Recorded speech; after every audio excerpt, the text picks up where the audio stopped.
Channel को subscribe करें और साथ में बेल आइकन को ऑल पे प्रेस करें।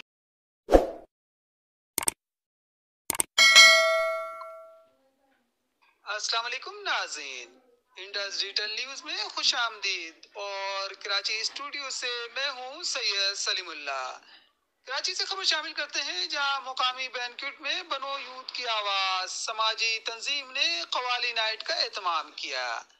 इस इवेंट के मेहमान खुसूसी इंसान दोस्त पार्टी के चेयरमैन और सरबराह कैस मंसूर शेख थे। तकरीब में मुख्तलिफ शुबाए जिंदगी से ताल्लुक रखने वाले शख्सियात और समाजी तंजीमों के सरबराहान ने शिरकत की।